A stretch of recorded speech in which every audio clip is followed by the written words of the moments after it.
Hello, I am Wacky Pete. Wow! Christchurch Shooter? What was his name again? I don't fucking care what his name was. Stop talking about these assholes because media attention is all that they want. That's the point. Don't reward murder. Don't reward someone for using another life as a tool to get themselves something. Here's the theory and practice of oligarchical collectivism. It's an excerpt from the book 1984. Do something constructive with your time instead of researching some lunatic who only wants to be researched. Make it clear that using lives, the most precious thing, is not okay. Fuck those kind of people. Whoever audiobooked this, feel free to monetize my video like 5 other companies did, I don't care. Here we go. Enjoy something that's worth your time. And now for something completely different. It's actually an incredibly interesting excerpt from a really good book, and it's my favorite part of the book because if you pay attention, it actually parallels much of the society that we have today. Alright, peace out. Chapter 1. Ignorance is strength. Throughout recorded time, and probably since the end of the Neolithic Age, there have been 3 kinds of people in the world: the high, the middle, and the low. They have been subdivided in many ways. They have borne countless different names, and their relative numbers, as well as their attitude toward one another, have varied from age to age.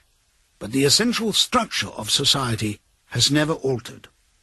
Even after enormous upheavals and seemingly irrevocable changes, the same pattern has always reasserted itself, just as a gyroscope will always return to equilibrium, however far it is pushed one way or the other.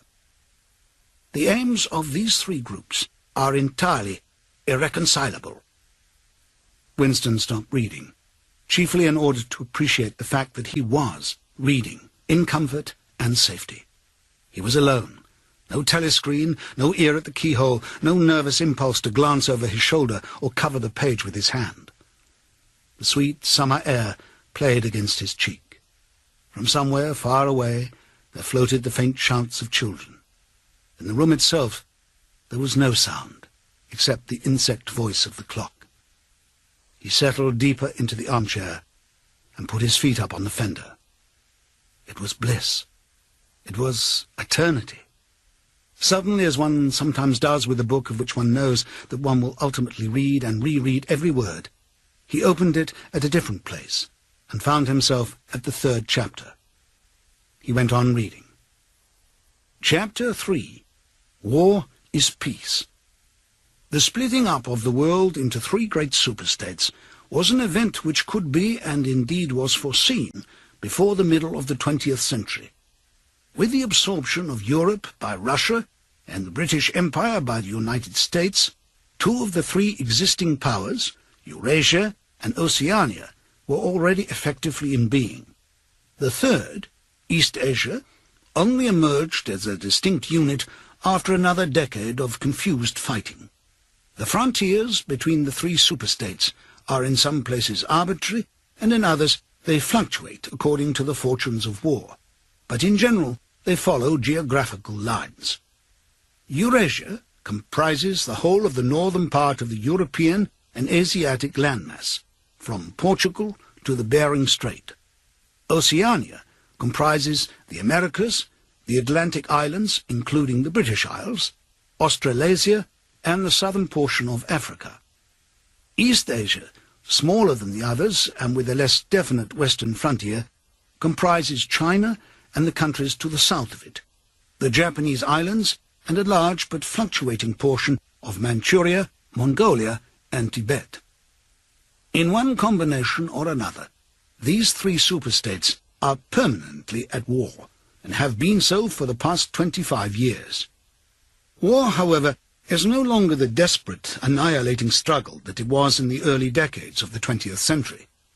It is a warfare of limited aims between combatants who are unable to destroy one another, have no material cause for fighting, and are not divided by any genuine ideological difference. This is not to say that either the conduct of war or the prevailing attitude toward it has become less bloodthirsty or more chivalrous. On the contrary, war hysteria is continuous and universal in all countries, and such acts as raping, looting, the slaughter of children, the reduction of whole populations to slavery, and reprisals against prisoners, which extend even to boiling and burying alive, are looked upon as normal, and when they are committed by one's own side, and not by the enemy, meritorious. But in a physical sense, war involves very small numbers of people, mostly highly trained specialists, and causes comparatively few casualties. The fighting, when there is any, takes place on the vague frontiers whose whereabouts the average man can only guess at, or around the floating fortresses which guard strategic spots on the sea lanes. In the centres of civilization, war means no more than a continuous shortage of consumption goods, and the occasional crash of a rocket bomb which may cause a few scores of deaths. War has in fact changed its character. More exactly, the reasons for which war is waged have changed in their order of importance. Motives which were already present to some small extent in the great wars of the early 20th century have now become dominant and are consciously recognized and acted upon. To understand the nature of the present war, for in spite of the regrouping which occurs every few years, it is always the same war, one must realize in the first place that it is impossible for it to be decisive. None of the three superstates could be definitely conquered even by the other two in combination.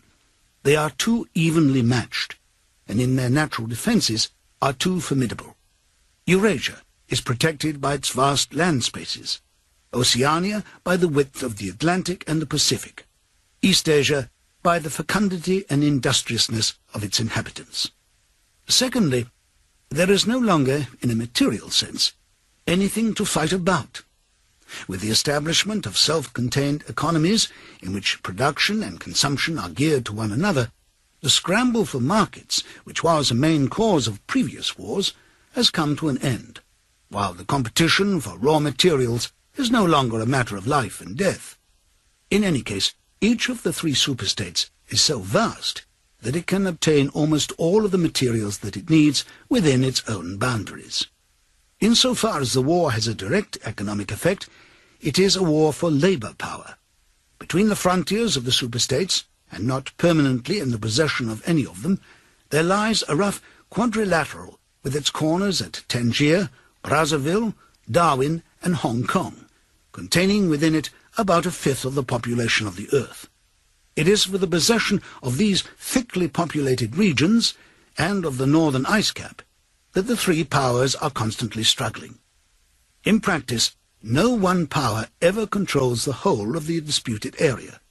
Portions of it are constantly changing hands, and it is the chance of seizing this or that fragment by a sudden stroke of treachery that dictates the endless changes of alignment.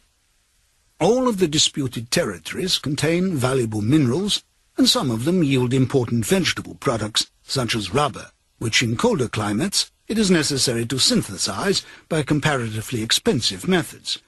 But above all, they contain a bottomless reserve of cheap labour. Whichever power controls equatorial Africa, or the countries of the Middle East, or southern India, or the Indonesian archipelago, disposes of the bodies of scores of hundreds of millions of ill-paid and hard-working coolies. The inhabitants of these areas, reduced more or less openly to the status of slaves, pass continually from conqueror to conqueror, and are expended, like so much coal or oil, in the race to turn out more armaments, to capture more territory, to control more labour power, to turn out more armaments, to capture more territory, and so on indefinitely. It should be noted that the fighting never really moves beyond the edges of the disputed areas. The frontiers of Eurasia flow back and forth between the basin of the Congo and the northern shore of the Mediterranean. The islands of the Indian Ocean and the Pacific are constantly being captured and recaptured by Oceania or by Eastasia. In Mongolia, the dividing line between Eurasia and Eastasia is never stable. Around the pole, all three powers lay claims to enormous territories, which in fact are largely uninhabited and unexplored. But the balance of power always remains roughly even, and the territory which forms the heartland of each superstate always remains inviolate. Moreover, the labour of the exploited peoples around the equator is not really necessary to the world's economy. They add nothing to the wealth of the world, since whatever they produce is used for purposes of war, and the object of waging a war is always to be in a better position in which to wage another war. By their labor, the slave populations allow the tempo of continuous warfare to be speeded up. But if they did not exist, the structure of world society and the process by which it maintains itself would not be essentially different. The primary aim of modern warfare, in accordance with the principles of doublethink, this aim is simultaneously recognized and not recognized by the directing brains of the inner party, is to use up the products of the machine without raising the general standard of living. Ever since the end of the 19th century, the problem of what to do with the surplus of consumption goods has been latent in industrial society. At present, when few human beings even have enough to eat, this problem is obviously not urgent, and it might not have become so, even if no artificial process of destruction had been at work. The world of today is a bare, hungry, dilapidated place, compared with the world that existed before 1914, and still more so if compared with the imaginary future to which the people of that period looked forward. In the early 20th century, the vision of a future society unbelievably rich, leisured, orderly and efficient, a glittering antiseptic world of glass and steel and snow-white concrete, was part of the consciousness of nearly every literate person. Science and technology were developing at a prodigious speed, and it seemed natural to assume that they would go on developing. This failed to happen, partly because of the impoverishment caused by a long series of wars and revolutions, partly because scientific and technical progress depended on the empirical habit of thought, which could not survive in a strictly regimented society. As a whole, the world is more primitive today than it was 50 years ago. Certain backward areas have advanced, and various devices, always in some way connected with warfare and police espionage, have been developed. But experiment and invention have largely stopped, and the ravages of the atomic war of the 1950s have never been fully repaired. Nevertheless, the dangers inherent in the machine are still there. From the moment when the machine first made its appearance, it was clear to all thinking people that the need for human drudgery, and therefore to a great extent for human inequality, had disappeared. If the machine were used deliberately for that end, hunger, overwork, dirt, illiteracy and disease could be eliminated within a few generations. And in fact, without being used for any such purpose, but by a sort of automatic process, by producing wealth, which it was sometimes impossible not to distribute, the machine did raise the living standards of the average human being very greatly over a period of about 50 years at the end of the 19th and the beginning of the 20th centuries. But it was also clear that an all-round increase in wealth threatened the destruction, indeed in some sense was the destruction, of a hierarchical society. In a world in which everyone worked short hours, had enough to eat, lived in a house with a bathroom and a refrigerator, and possessed a motor car or even an airplane, the most obvious and perhaps the most important form of inequality would already have disappeared. If it once became general, wealth would confer no distinction. It was possible, no doubt, to imagine a society in which wealth, in the sense of personal possessions and luxuries, should be evenly distributed, while power remained in the hands of a small privileged caste. But in practice, such a society could not long remain stable, for if leisure and security were enjoyed by all alike, the great mass of human beings who are normally stupefied by poverty would become literate and would learn to think for themselves. And when once they had done this, they would sooner or later realize that the privileged minority had no function, and they would sweep it away. In the long run, a hierarchical society was only possible on the basis of poverty and ignorance. To return to the agricultural past, as some thinkers about the beginning of the 20th century dreamed of doing, was not a practical solution.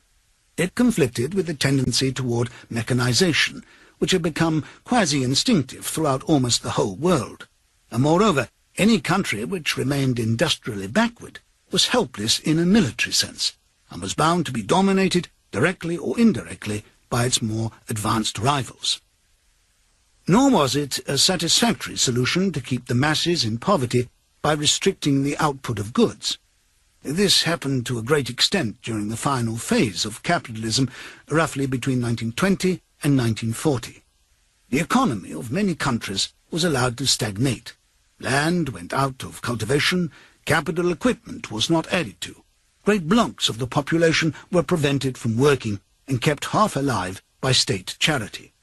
But this too entailed military weakness, and since the privations it inflicted were obviously unnecessary, it made opposition inevitable. The problem was how to keep the wheels of industry turning without increasing the real wealth of the world. Goods must be produced, but they need not be distributed, and in practice, the only way of achieving this was by continuous warfare. The essential act of war is destruction, not necessarily of human lives, but of the products of human labor. War is a way of shattering to pieces, or pouring into the stratosphere, or sinking in the depths of the sea, materials which might otherwise be used to make the masses too comfortable, and hence, in the long run, too intelligent. Even when weapons of war are not actually destroyed, their manufacture is still a convenient way of expending labor power without producing anything that can be consumed. A floating fortress, for example, has locked up in it the labor that would build several hundred cargo ships. Ultimately, it is scrapped as obsolete, never having brought any material benefit to anybody, and with further enormous labors, another floating fortress is built. In principle, the war effort is always so planned as to eat up any surplus that might exist after meeting the bare needs of the population. In practice, the needs of the population are always underestimated, with the result that there is a chronic shortage of half the necessities of life. But this is looked on as an advantage. It is deliberate policy to keep even the favored groups somewhere near the brink of hardship, because a general state of scarcity increases the importance of small privileges, and thus magnifies the distinction between one group and another. By the standards of the early 20th century, even a member of the inner party lives an austere, laborious kind of life.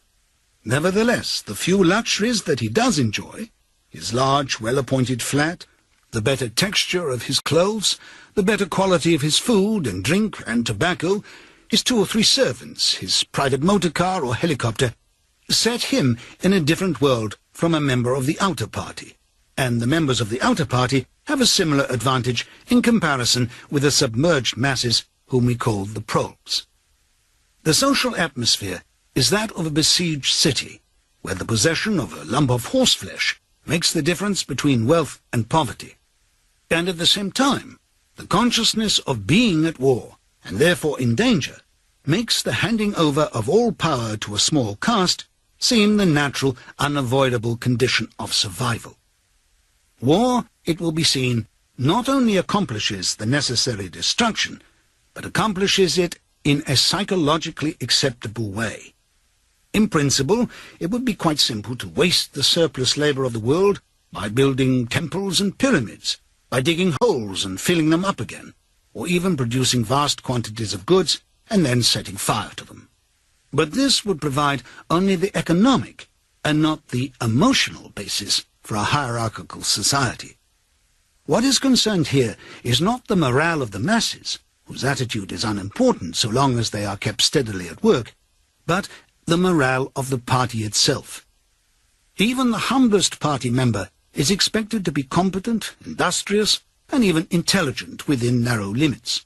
But it is also necessary that he should be a credulous and ignorant fanatic whose prevailing moods are fear, hatred, adulation, and orgiastic triumph. In other words, it is necessary that he should have the mentality appropriate to a state of war. It does not matter whether the war is actually happening, and since no decisive victory is possible, it does not matter whether the war is going well or badly. All that is needed is that a state of war should exist. The splitting of the intelligence which the party requires of its members, and which is more easily achieved in an atmosphere of war, is now almost universal. But the higher up the rank one goes, the more marked it becomes. It is precisely in the inner party that war hysteria and hatred of the enemy are strongest. In his capacity as an administrator, it is often necessary for a member of the inner party to know that this or that item of war news is untruthful, and he may often be aware that the entire war is spurious, and is either not happening or is being waged for purposes quite other than the declared ones. But such knowledge is easily neutralized by the technique of doublethink. Meanwhile, no inner party member wavers for an instant in his mystical belief that the war is real, and that it is bound to end victoriously, with Oceania the undisputed master of the entire world. All members of the inner party believe in this coming conquest as an article of faith. It is to be achieved either by gradually acquiring more and more territory, and so building up an overwhelming preponderance of power, or by the discovery of some new and unanswerable weapon. The search for new weapons continues unceasingly, and it is one of the very few remaining activities in which the inventive or speculative type of mind can find any outlet. In Oceania at the present day, science, in the old sense, has almost ceased to exist. In Newspeak, there is no word for science. The empirical method of thought, on which all the scientific achievements of the past were founded, is opposed to the most fundamental principles of INGSOC. And even technological progress only happens when its products can in some way be used for the diminution of human liberty. In all the useful arts, the world is either standing still or going backwards. The fields are cultivated with horse ploughs, while books are written by machinery. But in matters of vital importance, meaning in effect war and police espionage, the empirical approach is still encouraged, or at least tolerated. The two aims of the party are to conquer the whole surface of the earth and to extinguish once and for all the possibility of independent thought. There are, therefore, two great problems which the party is concerned to solve. One is how to discover, against his will, what another human being is thinking, and the other is how to kill several 100 million people in a few seconds without giving warning beforehand. Insofar as scientific research still continues, this is its subject matter. The scientist of today is either a mixture of psychologist and inquisitor, studying with extraordinary minuteness the meaning of facial expression, gestures and tones of voice, and testing the truth-producing effects of drugs, shock therapy, hypnosis and physical torture. Or he is a chemist, physicist or biologist, concerned only with such branches of his special subject as are relevant to the taking of life. In the vast laboratories of the Ministry of Peace, and in the experimental stations hidden in the Brazilian forests, or in the Australian desert, or on the lost islands of the Antarctic, the teams of experts are indefatigably at work. Some are concerned simply with planning the logistics of future wars. Others devise larger and larger rocket bombs, more and more powerful explosives, and more impenetrable armor plating. Others search for new and deadlier gases, or for soluble poisons capable of being produced in such quantities as to destroy the vegetation of whole continents, or for breeds of disease germs immunized against all possible antibodies. Others strive to produce a vehicle that shall bore its way under the soil like a submarine under the water, or an airplane as independent of its base as a sailing ship. Others explore even remoter possibilities, such as focusing the sun's rays through lenses suspended thousands of kilometers away in space, or producing artificial earthquakes and tidal waves by tapping the heat at the Earth's center. But none of these projects ever comes anywhere near realization, and none of the three superstates ever gains a significant lead on the others. What is more remarkable is that all three powers already possess, in the atomic bomb, a weapon far more powerful than any that their present researches are likely to discover. Although the party, according to its habit, claims the invention for itself, atomic bombs first appeared as early as the 1940s and were first used on a large scale about 10 years later. At that time, some hundreds of bombs were dropped on industrial centers, chiefly in European Russia, Western Europe, and North America. The effect was to convince the ruling groups of all countries that a few more atomic bombs would mean the end of organized society and hence of their own power. Thereafter, although no formal agreement was ever made or hinted at, no more bombs were dropped. All three powers merely continued to produce atomic bombs and store them up against the decisive opportunity which they all believe will come sooner or later. And meanwhile, the art of war has remained almost stationary for 30 or 40 years. Helicopters are more used than they were formerly. Bombing planes have been largely superseded by self-propelled projectiles, and the fragile movable battleship has given way to the almost unsinkable floating fortress. But otherwise, there has been little development. The tank, the submarine, the torpedo, the machine gun, even the rifle and the hand grenade are still in use. And in spite of the endless slaughters reported in the press and on the telescreens, the desperate battles of earlier wars, in which thousands or even millions of men were often killed in a few weeks, have never been repeated. None of the three superstates ever attempts any maneuver which involves the risk of serious defeat. When any large operation is undertaken, it is usually a surprise attack against an ally. The strategy that all three powers are following, or pretend to themselves that they are following, is the same. The plan is, by a combination of fighting, bargaining, and well-timed strokes of treachery, to acquire a ring of bases completely encircling one or other of the rival states, and then to sign a pact of friendship with that rival and remain on peaceful terms for so many years as to lull suspicion to sleep.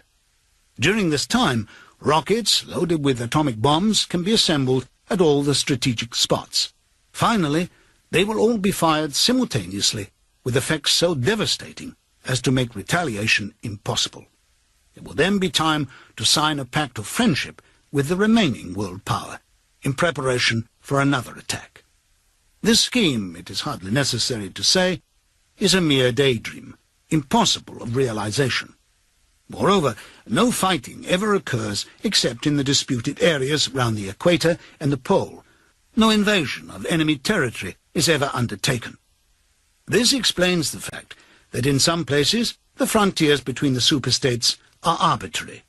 Eurasia, for example, could easily conquer the British Isles, which are geographically part of Europe, or, on the other hand, it would be possible for Oceania to push its frontiers to the Rhine or even to the Vistula. But this would violate the principle, followed on all sides, though never formulated, of cultural integrity. If Oceania were to conquer the areas that used once to be known as France and Germany, it would be necessary either to exterminate the inhabitants, a task of great physical difficulty, or to assimilate a population of about 100 million people, who, so far as technical development goes, are roughly on the oceanic level. The problem is the same for all three superstates. It is absolutely necessary to their structure that there should be no contact with foreigners except to a limited extent with war prisoners and coloured slaves.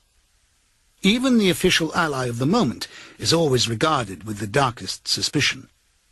War prisoners apart, the average citizen of Oceania never sets eyes on a citizen of either Eurasia or East Asia, and he is forbidden the knowledge of foreign languages. If he were allowed contact with foreigners, he would discover that they are creatures similar to himself, and that most of what has been told about them is lies. The sealed world in which he lives would be broken, and the fear, hatred, and self-righteousness on which his morale depends might evaporate.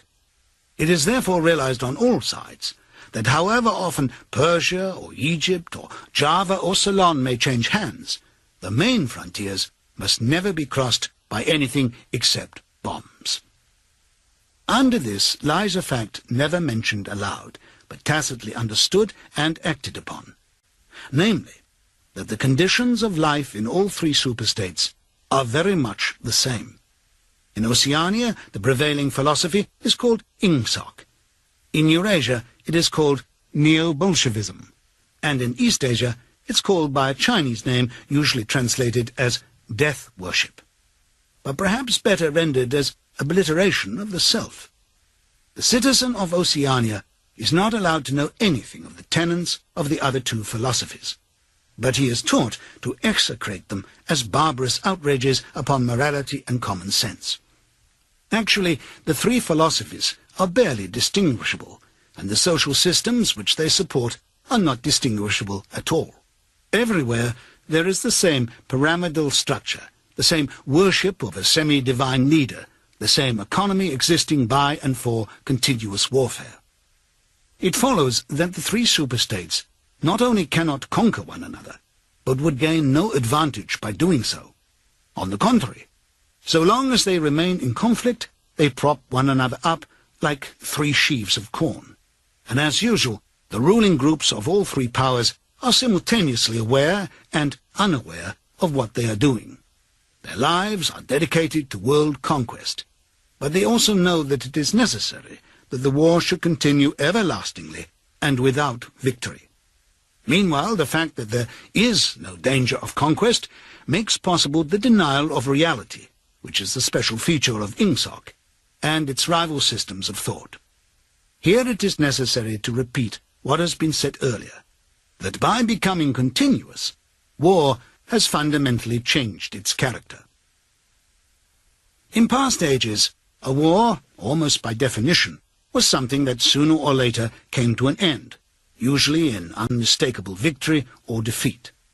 In the past, also, war was one of the main instruments by which human societies were kept in touch with physical reality. All rulers of all ages have tried to impose a false view of the world upon their followers, but they could not afford to encourage any illusion that tended to impair military efficiency. So long as defeat meant the loss of independence, or some other result generally held to be undesirable, the precautions against defeat had to be serious. Physical facts could not be ignored. In philosophy, or religion, or ethics, or politics, 2 and 2 might make 5, but when one was designing a gun or an airplane, they had to make 4. Inefficient nations were always conquered sooner or later, and the struggle for efficiency was inimical to illusions. Moreover, to be efficient, it was necessary to be able to learn from the past, which meant having a fairly accurate idea of what had happened in the past. Newspapers and history books were, of course, always colored and biased, but falsification of the kind that is practiced today would have been impossible. War was a sure safeguard of sanity, and so far as the ruling classes were concerned, it was probably the most important of all safeguards. While wars could be won or lost, no ruling class could be completely irresponsible. But when war becomes literally continuous, it also ceases to be dangerous. When war is continuous, there is no such thing as military necessity. Technical progress can cease, and the most palpable facts can be denied or disregarded. As we have seen, researches that could be called scientific are still carried out for the purposes of war, but they are essentially a kind of daydreaming, and their failure to show results is not important. Efficiency, even military efficiency, is no longer needed. Nothing is efficient in Oceania except the thought police. Since each of the 3 superstates is unconquerable, each is in effect a separate universe within which almost any perversion of thought can be safely practiced. Reality only exerts its pressure through the needs of everyday life, the need to eat and drink, to get shelter and clothing, to avoid swallowing poison or stepping out of top-story windows and the like. Between life and death, and between physical pleasure and physical pain, there is still a distinction, but that is all. Cut off from contact with the outer world and with the past, the citizen of Oceania is like a man in interstellar space who has no way of knowing which direction is up and which is down. The rulers of such a state are absolute, as the pharaohs or the Caesars could not be. They are obliged to prevent their followers from starving to death in numbers large enough to be inconvenient, and they're obliged to remain at the same low level of military technique as their rivals. But once that minimum is achieved, they can twist reality into whatever shape they choose. The war, therefore, if we judge it by the standards of previous wars, is merely an imposture. It's like the battles between certain ruminant animals whose horns are set at such an angle that they are incapable of hurting one another. But though it is unreal, it is not meaningless. It eats up the surplus of consumable goods, and it helps to preserve a special mental atmosphere that a hierarchical society needs. War, it will be seen, is now a purely internal affair. In the past, the ruling groups of all countries, although they might recognize their common interest and therefore limit the destructiveness of war, did fight against one another, and the victor always plundered the vanquished. In our own day, they are not fighting against one another at all. The war is waged by each ruling group against its own subjects, and the object of the war is not to make or prevent conquests of territory, but to keep the structure of society intact. The very word war, therefore, has become misleading. It would probably be accurate to say that by becoming continuous, war has ceased to exist. The peculiar pressure that it exerted on human beings between the Neolithic age and the early 20th century has disappeared and has been replaced by something quite different. The effect would be much the same if the three superstates, instead of fighting one another, should agree to live in perpetual peace, each inviolate within its own boundaries. For in that case, each would still be a self-contained universe, freed forever from the sobering influence of external danger. A peace that was truly permanent would be the same as a permanent war. This, although the vast majority of party members understand it only in a shallower sense, is the inner meaning of the party slogan, "War is peace." Winston stopped reading for a moment. Somewhere in the remote distance, a rocket bomb thundered. The blissful feeling of being alone with the forbidden book in a room with no telescreen had not worn off. Solitude and safety were physical sensations, mixed up somehow with the tiredness of his body, the softness of the chair, the touch of the faint breeze from the window that played upon his cheek. The book fascinated him, or more exactly, it reassured him. In a sense, it told him nothing that was new, but that was part of the attraction. It said what he would have said if it had been possible for him to set his scattered thoughts in order. It was the product of a mind similar to his own, but enormously more powerful, more systematic, less fear-ridden. The best books, he perceived, are those that tell you what you already know. He had just returned back to Chapter 1 when he heard Julia's footstep on the stair and started out of his chair to meet her. She dumped her brown tool bag on the floor and flung herself into his arms. It was more than a week since they'd seen one another. "I've got the book," he said, as they disentangled themselves. "Oh, you've got it? Good," she said, without much interest, and almost immediately knelt down beside the oil stove to make the coffee. They did not return to the subject until they'd been in bed for half an hour. The evening was just cool enough to make it worthwhile to pull up the counterpane. From below came the familiar sound of singing and the scrape of boots on the flagstones. The brawny, red-armed woman whom Winston had seen there on his first visit was almost a fixture in the yard. There seemed to be no hour of daylight when she was not marching to and fro between the wash-tub and line, alternately gagging herself with clothes pegs and breaking forth into lusty song. Julia had settled down on her side and seemed to be already on the point of falling asleep. He reached out for the book, which was lying on the floor, and sat up against the bedhead. "We must read it," he said. "You too. All members of the Brotherhood have to read it." "You read it," she said, with her eyes shut. "Read it aloud. That's the best way. Then you can explain it to me as you go." The clock's hands said 6, meaning 18. They had 3 or 4 hours ahead of them. He propped the book against his knees and began reading. Chapter 1. Ignorance is Strength. Throughout recorded time, and probably since the end of the Neolithic Age, there have been three kinds of people in the world: the high, the middle, and the low. They've been subdivided in many ways. They have borne countless different names, and their relative numbers, as well as their attitude toward one another, have varied from age to age. But the essential structure of society has never altered. Even after enormous upheavals and seemingly irrevocable changes, the same pattern has always reasserted itself, just as a gyroscope will always return to equilibrium, however far it is pushed one way or the other. "Julia, are you awake?" said Winston. "Yes, my love. I'm listening. Go on, it's marvelous." He continued reading. "The aims of these three groups are entirely irreconcilable. The aim of the high is to remain where they are. The aim of the middle is to change places with the high. The aim of the low, when they have an aim, for it is an abiding characteristic of the low that they are too much crushed by drudgery to be more than intermittently conscious of anything outside their daily lives, is to abolish all distinctions and create a society in which all men shall be equal.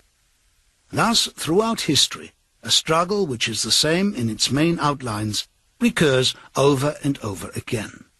For long periods the high seems to be securely in power, but sooner or later there always comes a moment when they lose either their belief in themselves or their capacity to govern efficiently, or both. They are then overthrown by the middle, who enlist the low on their side by pretending to them that they are fighting for liberty and justice. As soon as they have reached their objective, the middle thrust the low back into their old position of servitude, and themselves become the high. Presently, a new middle group splits off from one of the other groups, or from both of them, and the struggle begins over again. Of the three groups, only the low are never even temporarily successful in achieving their aims. It would be an exaggeration to say that throughout history there has been no progress of a material kind. Even today, in a period of decline, the average human being is physically better off than he was a few centuries ago. But no advance in wealth, no softening of manners, no reform or revolution has ever brought human equality a millimetre nearer. From the point of view of the low, no historic change has ever meant much more than a change in the name of their masters. By the late 19th century, the recurrence of this pattern had become obvious to many observers. There then arose schools of thinkers who interpreted history as a cyclical process, and claimed to show that inequality was the unalterable law of human life. This doctrine, of course, had always had its adherents, but in the manner in which it was now put forward, there was a significant change. In the past, the need for a hierarchical form of society had been the doctrine specifically of the high. It had been preached by kings and aristocrats, and by the priests, lawyers, and the like who were parasitical upon them, and it had generally been softened by promises of compensation in an imaginary world beyond the grave. The middle, so long as it was struggling for power, had always made use of such terms as freedom, justice, and fraternity. Now, however, the concept of human brotherhood began to be assailed by people who were not yet in positions of command, but merely hoped to be so before long. In the past, the middle had made revolutions under the banner of equality, and then had established a fresh tyranny as soon as the old one was overthrown. The new middle groups, in effect, proclaimed their tyranny beforehand. Socialism, a theory which appeared in the early 19th century, and was the last link in a chain of thought stretching back to the slave rebellions of antiquity, was still deeply infected by the utopianism of past ages. But in each variant of socialism that appeared from about 1900 onwards, the aim of establishing liberty and equality was more and more openly abandoned. The new movements which appeared in the middle years of the century, Ingsoc in Oceania, Neo-Bolshevism in Eurasia, death worship, as it is commonly called, in East Asia, had the conscious aim of perpetuating unfreedom and inequality. These new movements, of course, grew out of the old ones and tended to keep their names and pay lip service to their ideology. But the purpose of all of them was to arrest progress and freeze history at a chosen moment. The familiar pendulum swing was to happen once more, and then stop. As usual, the high were to be turned out by the middle, who would then become the high. But this time, by conscious strategy, the high would be able to maintain their position permanently. The new doctrines arose partly because of the accumulation of historical knowledge and the growth of the historical sense, which had hardly existed before the 19th century. The cyclical movement of history was now intelligible, or appeared to be so, and if it was intelligible, then it was alterable. But the principal, underlying cause, was that as early as the beginning of the 20th century, human equality had become technically possible. It was still true that men were not equal in their native talents, and that functions had to be specialized in ways that favored some individuals against others. But there was no longer any real need for class distinctions or for large differences of wealth.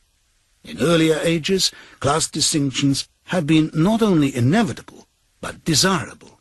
Inequality was the price of civilization.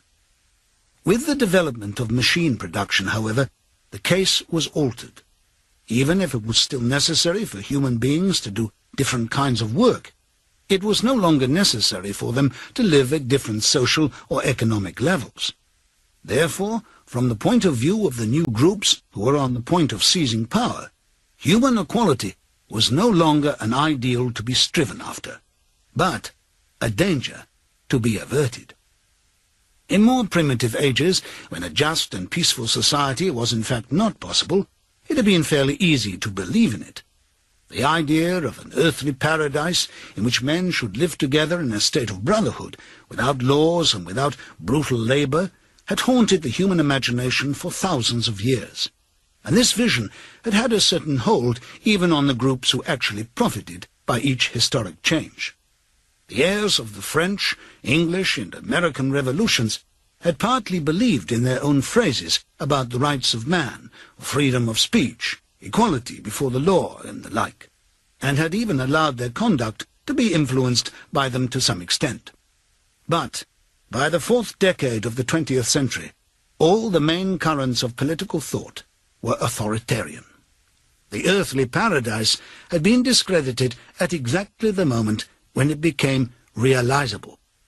Every new political theory, by whatever name it called itself, led back to hierarchy and regimentation. And in the general hardening of outlook that set in around about 1930, practices which had been long abandoned, in some cases for hundreds of years, imprisonment without trial, the use of war prisoners as slaves, public executions, torture to extract confessions, the use of hostages and the deportation of whole populations, not only became common again, but were tolerated and even defended by people who considered themselves enlightened and progressive. It was only after a decade of national wars, civil wars, revolutions and counter-revolutions in all parts of the world that INGSOC and its rivals emerged as fully worked-out political theories. But they had been foreshadowed by the various systems, generally called totalitarian, which had appeared earlier in the century, and the main outlines of the world which would emerge from the prevailing chaos had long been obvious.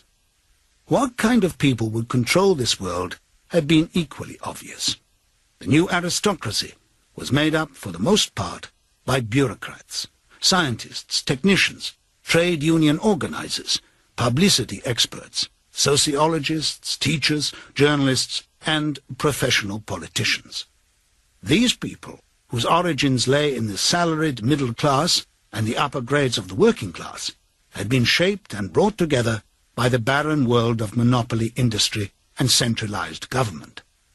As compared with their opposite numbers in past ages, they were less avaricious, less tempted by luxury, hungrier for pure power, and above all, more conscious of what they were doing and more intent on crushing opposition. This last difference was cardinal. By comparison with that existing today, all the tyrannies of the past were half-hearted and inefficient. The ruling groups were always infected to some extent by liberal ideas, and were content to leave loose ends everywhere, to regard only the overt act and to be uninterested in what their subjects were thinking. Even the Catholic Church of the Middle Ages was tolerant by modern standards. Part of the reason for this was that in the past, no government had the power to keep its citizens under constant surveillance. The invention of print, however, made it easier to manipulate public opinion, and the film and the radio carried the process further. With the development of television and the technical advance which made it possible to receive and transmit simultaneously on the same instrument, private life came to an end. Every citizen, or at least every citizen important enough to be worth watching, could be kept for 24 hours a day under the eyes of the police and in the sound of official propaganda, with all other channels of communication closed. The possibility of enforcing not only complete obedience to the will of the state, but complete uniformity of opinion on all subjects, now existed for the first time. After the revolutionary period of the 50s and 60s, society regrouped itself, as always, into high, middle and low. But the new high group, unlike all its forerunners, did not act upon instinct, but knew what was needed to safeguard its position. It had long been realized that the only secure basis for oligarchy is collectivism. Wealth and privilege are most easily defended when they are possessed jointly. The so-called abolition of private property, which took place in the middle years of the century, meant in effect the concentration of property in far fewer hands than before. But with this difference, that the new owners were a group instead of a mass of individuals. Individually, no member of the party owns anything except petty personal belongings. Collectively, the party owns everything in Oceania, because it controls everything and disposes of the products as it thinks fit. In the years following the revolution, it was able to step into this commanding position almost unopposed, because the whole process was represented as an act of collectivization. It had always been assumed that if the capitalist class were expropriated, socialism must follow, and unquestionably the capitalists had been expropriated. Factories, mines, land, houses, transport, everything had been taken away from them, and since these things were no longer private property, it followed that they must be public property. INGSOC, which grew out of the earlier socialist movement and inherited its phraseology, has in fact carried out the main item in the socialist program, with the result, foreseen and intended beforehand, that economic inequality has been made permanent. But the problems of perpetuating a hierarchical society go deeper than this. There are only 4 ways in which a ruling group can fall from power. Either it is conquered from without, or it governs so inefficiently that the masses are stirred to revolt. Or it allows a strong and discontented middle group to come into being, or it loses its own self-confidence and willingness to govern.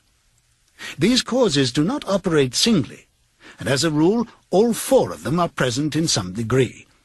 A ruling class which could guard against all of them would remain in power permanently. Ultimately, the determining factor is the mental attitude of the ruling class itself. After the middle of the present century, the first danger had in reality disappeared. Each of the 3 powers which now divide the world is in fact unconquerable, and could only become conquerable through slow demographic changes which a government with wide powers can easily avert. The second danger also is only a theoretical one. The masses never revolt of their own accord, and they never revolt merely because they are oppressed. Indeed, so long as they are not permitted to have standards of comparison, they never even become aware that they are oppressed. The recurrent economic crises of past times were totally unnecessary, and are not now permitted to happen. But other and equally large dislocations can and do happen without having political results, because there is no way in which discontent can become articulate. As for the problem of overproduction, which has been latent in our society since the development of machine technique, it is solved by the device of continuous warfare. See Chapter 3, which is also useful in keying up public morale to the necessary pitch. From the point of view of our present rulers, therefore, the only genuine dangers are the splitting off of a new group of able, underemployed, power-hungry people, and the growth of liberalism and skepticism in their own ranks. The problem, that is to say, is educational. It is a problem of continuously moulding the consciousness both of the directing group and of the larger executive group that lies immediately below it. The consciousness of the masses needs only to be influenced in a negative way. Given this background, one could infer, if one did not know it already, the general structure of oceanic society. At the apex of the pyramid comes Big Brother. Big Brother is infallible and all-powerful. Every success, every achievement, every victory, every scientific discovery, all knowledge, all wisdom, all happiness, all virtue, are held to issue directly from his leadership and inspiration. Nobody has ever seen Big Brother. He is a face on the hoardings, a voice on it as a telescreen. We may be reasonably sure that he will never die, and there is already considerable uncertainty as to when he was born. Big Brother is the guise in which the party chooses to exhibit itself to the world. His function is to act as a focusing point for love, fear, and reverence, emotions which are more easily felt towards an individual than toward an organization.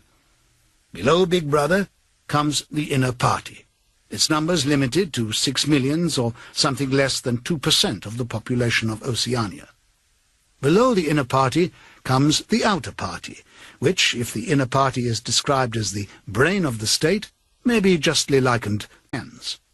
Below that come the dumb masses, which we habitually refer to as the proles, numbering perhaps 85% of the population.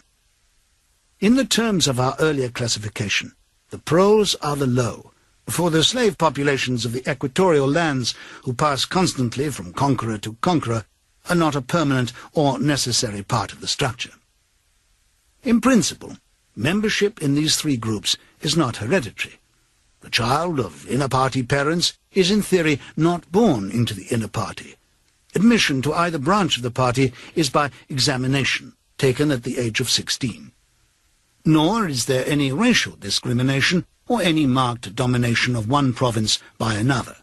Jews, Negroes, South Americans of pure Indian blood are to be found in the highest ranks of the party, and the administrators of any area are always drawn from the inhabitants of that area. In no part of Oceania do the inhabitants have the feeling that they are a colonial population ruled from a distant capital.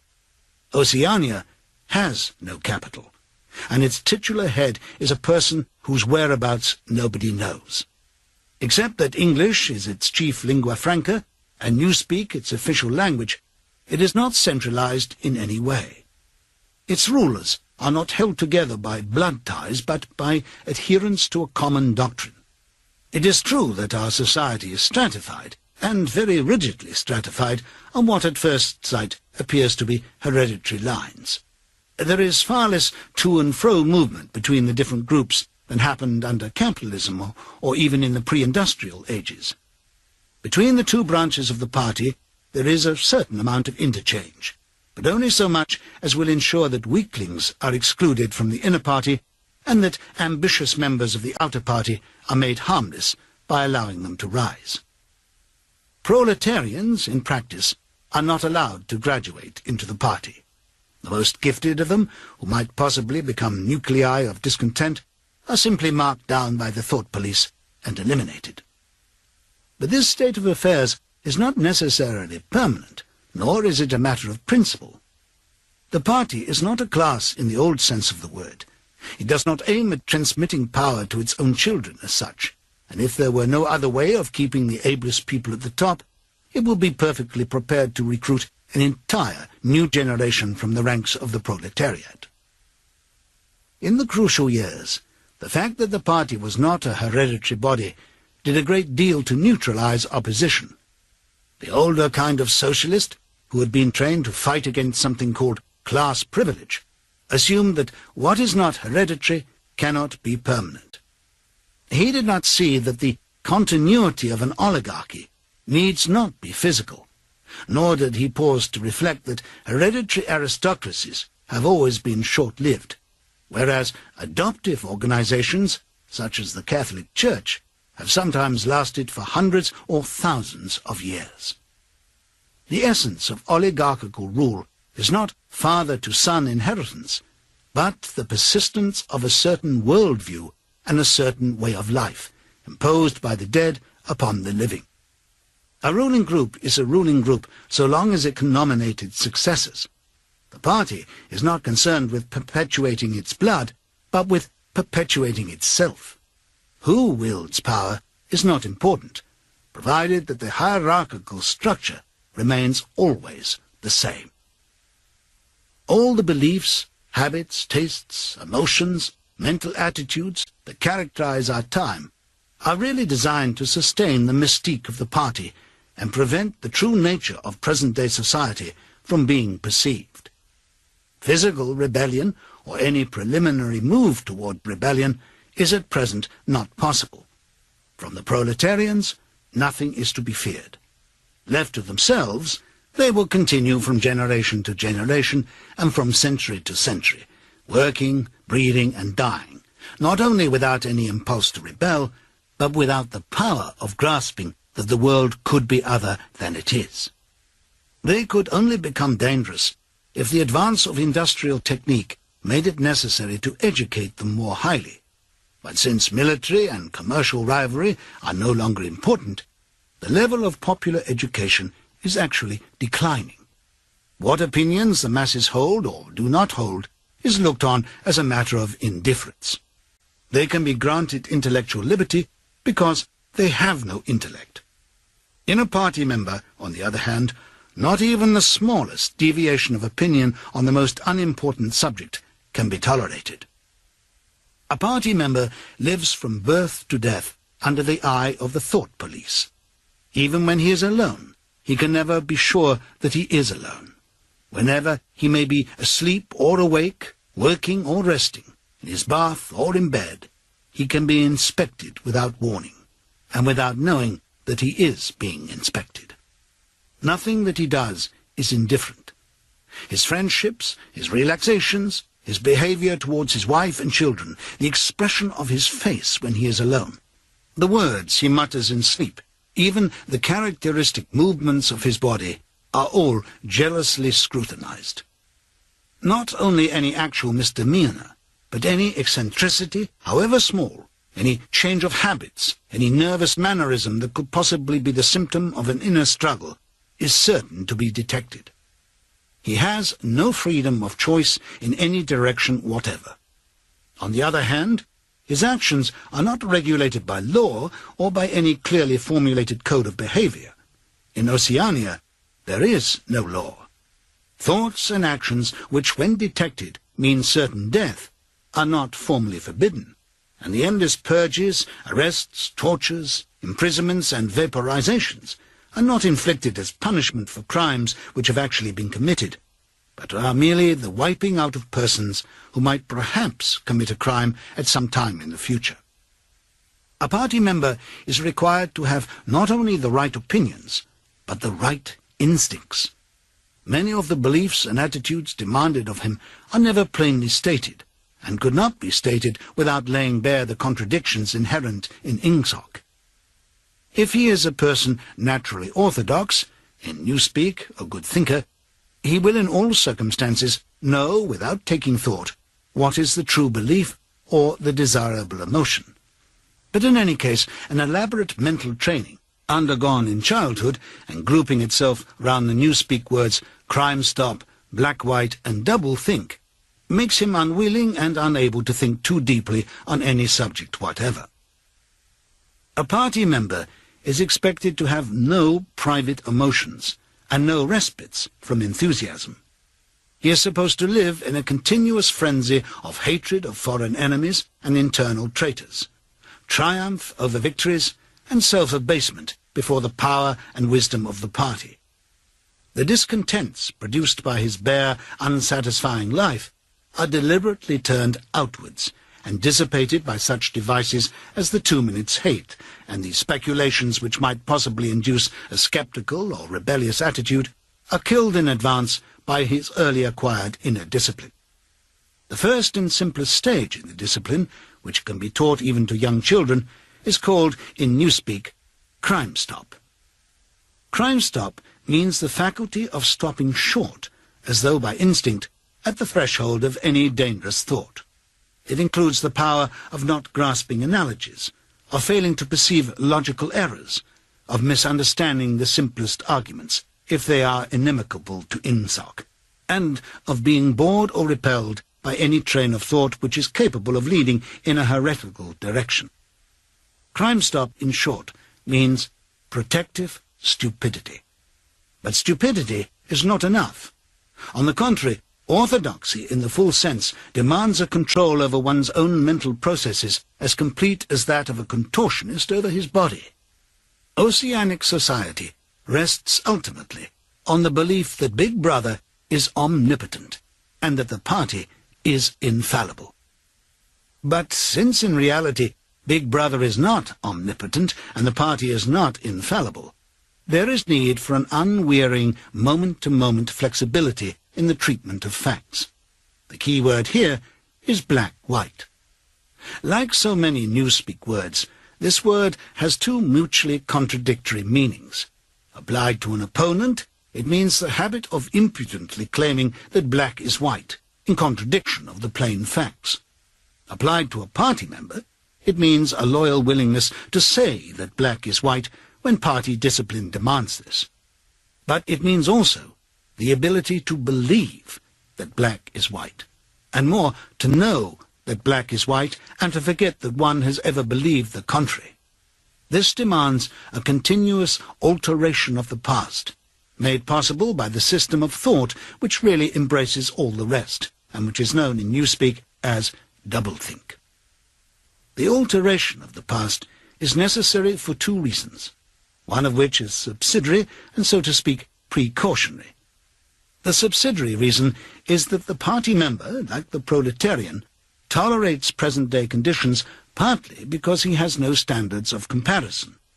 He must be cut off from the past, just as he must be cut off from foreign countries, because it is necessary for him to believe that he is better off than his ancestors and that the average level of material comfort is constantly rising.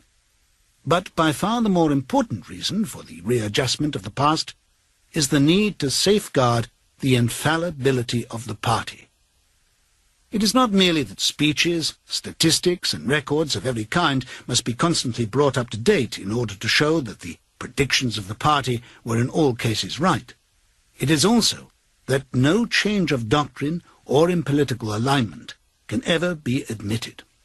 For to change one's mind, or even one's policy, is a confession of weakness. If, for example, Eurasia or East Asia, whichever it may be, is the enemy today, then that country must always have been the enemy. And if the facts say otherwise, then the facts must be altered. Thus history is continuously rewritten. This day-to-day falsification of the past, carried out by the Ministry of Truth, is as necessary to the stability of the regime as the work of repression and espionage carried out by the Ministry of Love. The mutability of the past is the central tenet of INGSOC. Past events, it is argued, have no objective existence, but survive only in written records and in human memories. The past is whatever the records and the memories agree upon, and since the party is in full control of all records and in equally full control of the minds of its members, it follows that the past is whatever the party chooses to make it.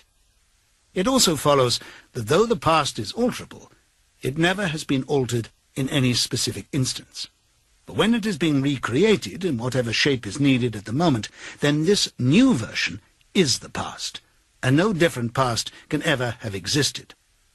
This holds good even when, as often happens, the same event has to be altered out of recognition several times in the course of a year.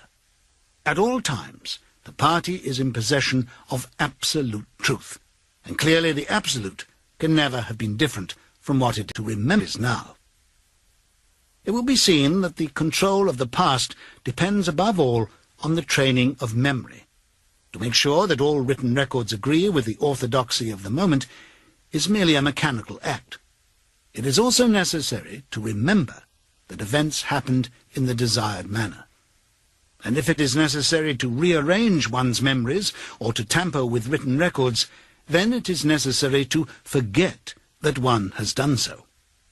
The trick of doing this can be learned like any other mental technique.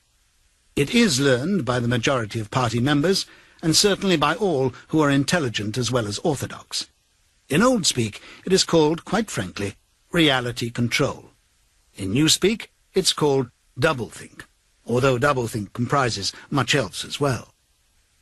Doublethink means the power of holding two contradictory beliefs in one's mind simultaneously and exalt of them. The party intellectual knows in which direction his memories must be altered. He therefore knows that he is playing tricks with reality. But by the exercise of doublethink, he also satisfies himself that reality is not violated. The process has to be conscious, or it would not be carried out with sufficient precision. But it also has to be unconscious, or it will bring with it a feeling of falsity and hence of guilt. Doublethink lies at the very heart of ingsoc, since the essential part of the party is to use conscious deception while retaining the firmness of purpose that goes with complete honesty. To tell deliberate lies while genuinely believing in them, to forget any fact that has become inconvenient, and then, when it becomes necessary again, to draw it back from oblivion for just so long as it is needed, to deny the existence of objective reality, and all the while to take account of the reality which one denies, all this is indispensably necessary. Even in using the word doublethink, it is necessary to exercise doublethink. For by using the word, one admits that one is tampering with reality. By a fresh act of doublethink, one erases this knowledge, and so on indefinitely, with the lie always one leap ahead of the truth. Ultimately, it is by means of doublethink that the party has been able, and may, for all we know, continue to be able for thousands of years, to arrest the course of history.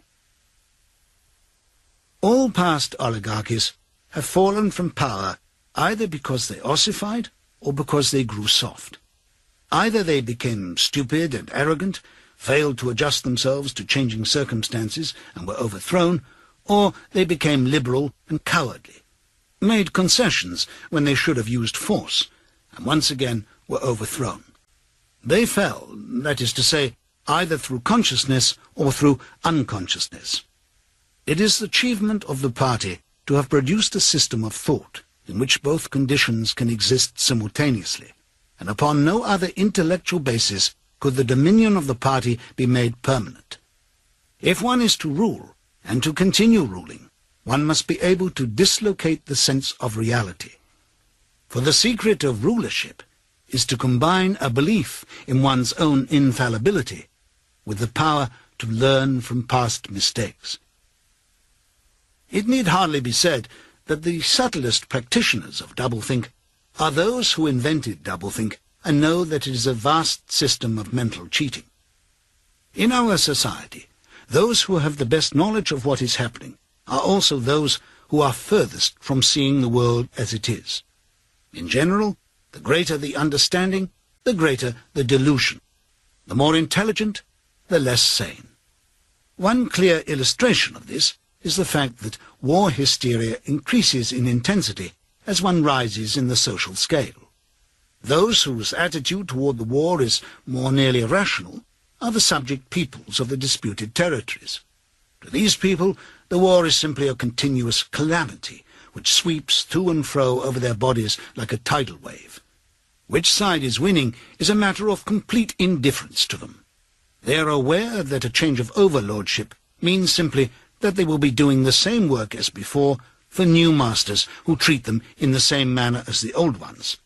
The slightly more favoured workers, whom we call the proles, are only intermittently conscious of the war. When it is necessary, they can be prodded into frenzies of fear and hatred. But when left to themselves, they are capable of forgetting for long periods that the war is happening. It is in the ranks of the party, and above all of the inner party, that the true war enthusiasm is found. World conquest is believed in most firmly by those who know it to be impossible. This peculiar linking together of opposites, knowledge with ignorance, cynicism with fanaticism, is one of the chief distinguishing marks of oceanic society. The official ideology abounds with contradictions, even when there is no practical reason for them. Thus, the party rejects and vilifies every principle for which the socialist movement originally stood, and it chooses to do this in the name of socialism. It preaches a contempt for the working class unexampled for centuries past, and it dresses its members in a uniform which was at one time peculiar to manual workers, and was adopted for that reason. It systematically undermines the solidarity of the family and calls its leader by a name which is a direct appeal to the sentiment of family loyalty. Even the names of the 4 ministries by which we are governed exhibits a sort of impudence in their deliberate reversal of the facts. The Ministry of Peace concerns itself with war, the Ministry of Truth with lies, the Ministry of Love with torture, and the Ministry of Plenty with starvation. These contradictions are not accidental, nor do they result from ordinary hypocrisy. They are deliberate exercises in doublethink. For it is only by reconciling contradictions that power can be retained indefinitely. In no other way could the ancient cycle be broken.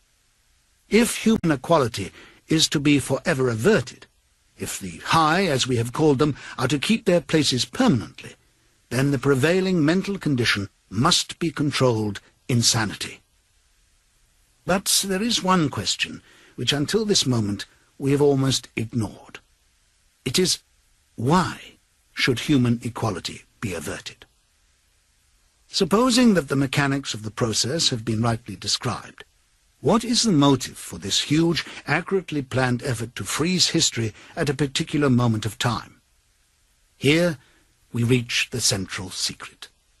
As we have seen, the mystique of the party, and above all of the inner party, depends upon doublethink.